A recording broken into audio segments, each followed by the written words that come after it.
Hi, my name is Kendall Nolan, and my at-risk population that I chose is military and veterans. Some background information. Who makes up the group? All past and current military members in all branches of the military. What are the requirements to become a member? You have to currently be enlisted or retired from being a military member. You also have to go through all the required training. How do they identify? They identify as service members. Where do they reside? They reside in military bases. Typically, housing is provided for current military members and their families. Veterans reside all over the country.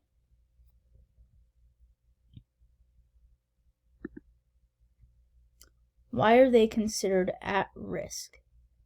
After coming home from being deployed or even intensive training, it can develop serious mental disorders and physical problems. It can even cause problems in their social life.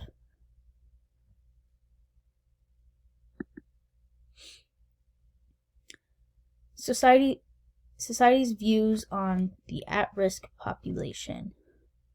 There's lack of understanding. A lot of people in society don't necessarily understand what military members go through while serving and training. There's also not a ton of understanding of the trauma that can happen.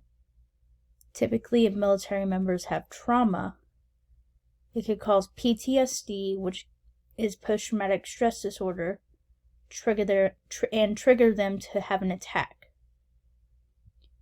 Being in the military makes you tough. That's not always true. Although you are trained to be tough, what you can get put through while training and serving, military members are still human and still can break down just as much as others.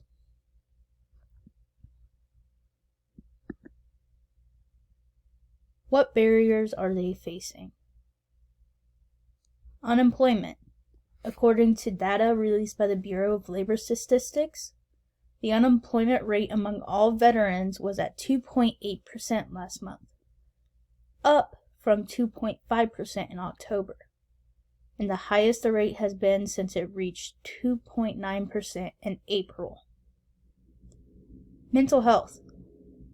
Post-traumatic stress disorder, or PTSD, is traumatic events such as military combat, assault, disasters, or sexual assault. It can have long-lasting negative effects such as trouble sleeping, anger, nightmares, being jumpy, and alcohol and drug abuse. TBI, or traumatic brain injury, is very common in veterans, active duty military members. There's also some major safety concerns. Exposures to toxins such as Agent Orange, climate change, injury, and poor living conditions.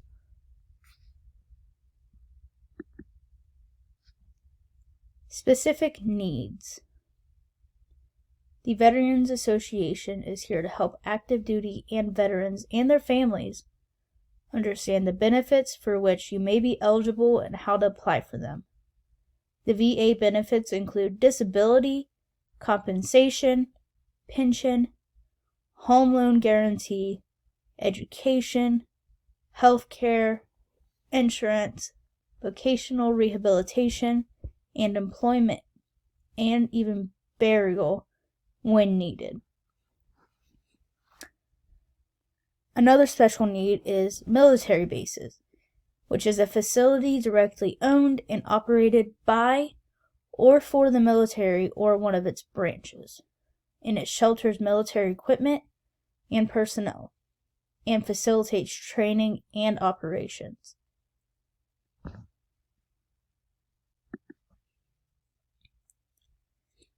Resiliency factors. They are trained in the ability to withstand, recover, and grow in the face of stressors and changing demands. This allows them to adapt well in the face of adversity, trauma, tragedy, threats, or significant sources of stress.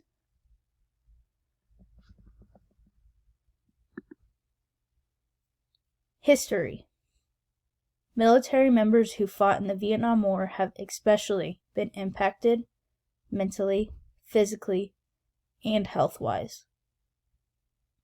Vietnam War veterans have high chances of getting cancer from Agent Orange, which is what military members would use, and they would drop a smoke bomb to knock everyone out. World War II was from 1939 to 1945. It is a transformational war, not only because of the sweeping changes it brought to the global order, but also because of the decade-long shadows it has casted over the rest of the 20th century.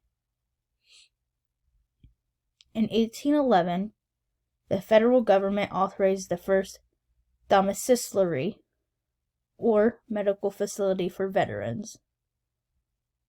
Also, in the 19th century, the nation's first Veterans Assistance Program was expanded to include benefits and pensions not only for veterans, but for their widows and dependents.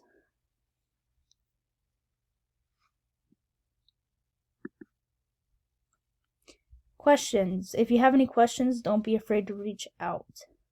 And thank you for watching my presentation.